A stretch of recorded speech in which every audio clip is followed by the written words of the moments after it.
Сәлем достар. Таразы жұлдыз белгісінде туған жандар үшін маусым айына расклад жасайтын боламыз. Кеттік. Таразы. Шешім қабылдауда ұзақ ойланатын жандар. Шешімдерін ұзағымен ойлайды, күмәнданады. Бірақ жалпылай айтқанда өте андай романтик, мейірімді жандар, таразылар. Кеттік.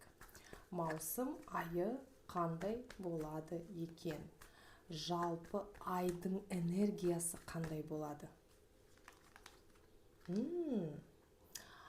Таразылар, маусым айында сіздер бір күту. Мысалы үшін ақша болса, қаржы мәселесі болса, онда біріншіден үлкен соммада ақша келуі мүмкін. Содан кейін түскен ақшаны сіз анда-мында шашып тастамайсыз. Ол ақшаны күтіп бір жақсы дүниеге жаратасыз.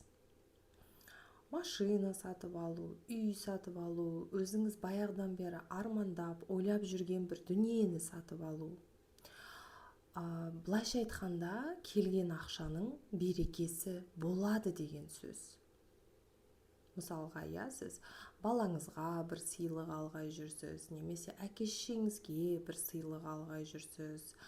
В общем, берекесі, берекелі болатын ақша. Бәлкім ойламаған жерден, мысалға үшін сіз осы маусым айында бір миллионға расчет жасадыңыз. Например, мысал үшін миллион табыс келеді деп. Бірақ миллион емес, 1,5-2 миллион табыс болуы мүмкін. Ақша жағынан, энергия жағынан керемет карта. Егер қарым-қатынас жағын қарастыратын болсақ, онда әке-шешеңізге бір мейірімділік білдірту, туысқандарыңызға мейірімділік білдірту. Ең маңыздысы, бұл жерде сіз біреуге көмектесуіңіз мүмкін.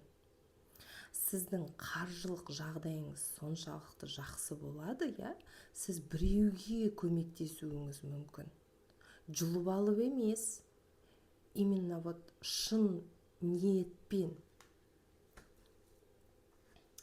Арғарай кеттік. Жұмыс және де қаржы мәселесі. Жұмыс және де қаржы мәселесі қалай болады екен?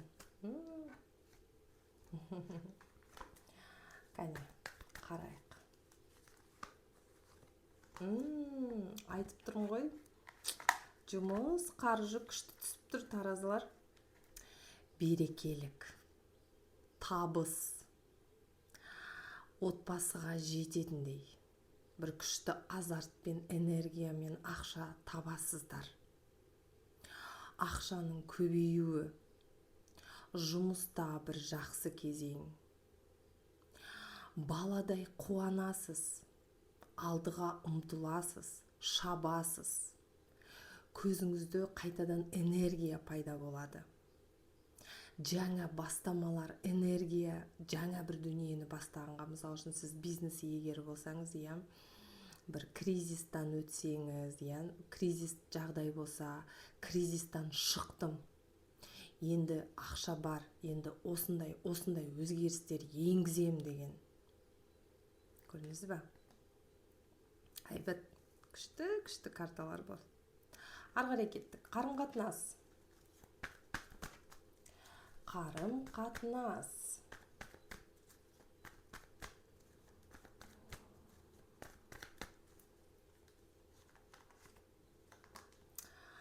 Қарым-қатынас жағынан кішкене сәл суықтық бар.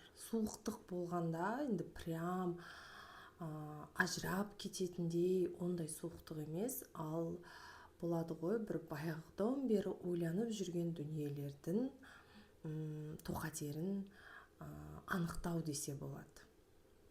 Мысалға, сіз бір қарым-қатынастасыз, кездесіп жүрсіздер. Содан кейін өзіңізге өзіңіз ойлайсыз, қаншалықты бұл қарым-қатынас маған керек? То есть эмоцияларды алып тастап, андай шынайы ойланасыз ғой. Бұл қарым-қатынас маған керек па? Мен осы кісіге тұрмысқа шығам ба? Жоқ, әлде бұл маған керек жоқ қарым-қатынас па? Ер азаматтар то же самое, например, мен осы қызға үйленем ба? Жоқ, әлде қою керек па осы қарым-қатынасты? Қаншалықты мен осы қызға лайықпын? Қаншалықты мен осы жігітке лайықпын деген сияқты.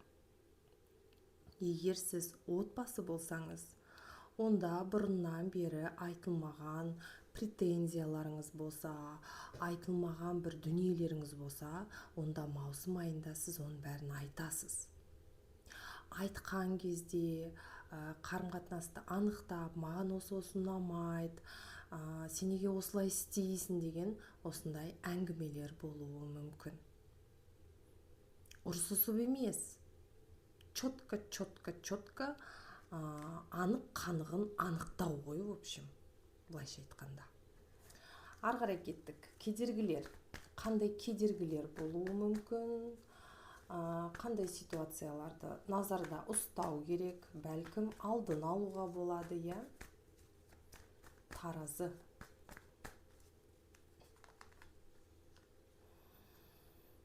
Энергия. Сіз өзіңіздің маусым айында энергияңыз тасып тұр негізі.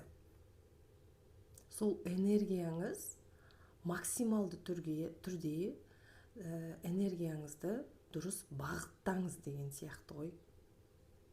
Энергия тасып тұр. Энергия күшті болып тұр. Прям положительный, күшті, керемет болып тұр. Сол себепті энергияңызды дұрыс бағыттаңыз деген мағына деп түсінейік, я? Ары қарай кеттік. Даму бағыты. Даму үшін, өсу үшін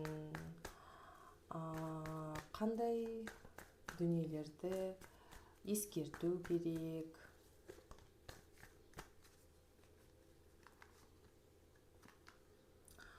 Даму үшін, өсу үшін сіздерге ұзақ ойланбау керек.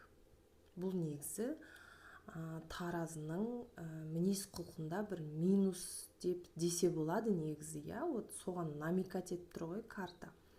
Мүмкіншілік бар ма? Соны іске асыр. Бір жоспарың, мақсатың бар ма? Ұзақ ойланба.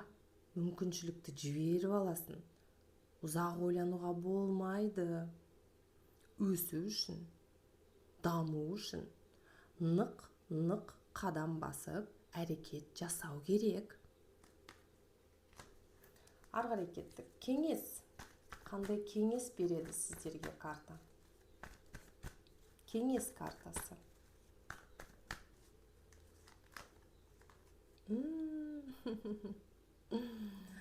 Кеңес. Әр істеген дүниені махаббатпен істеу керек. Қарым-қатынас болсын, табыс болсын, кез келген әрекет болсын, махаббатпен істеу керек. Біріншіден махаббатпен. Екіншіден өзіңіз сүйген іспен айналысыңыз. Өзіңіз сүйген адаммен болыңыз. Сонда сіз осы өмірдің рахатын түсінесіз. Ішкі қалауларыңызды тыңдаңыз, дейді сіздерге карта. Сау болыңыздар, жеке расклад керек болса, нөмірім жазылған. Сау болыңыздар, маусым айы сәтті болсын, таразылар.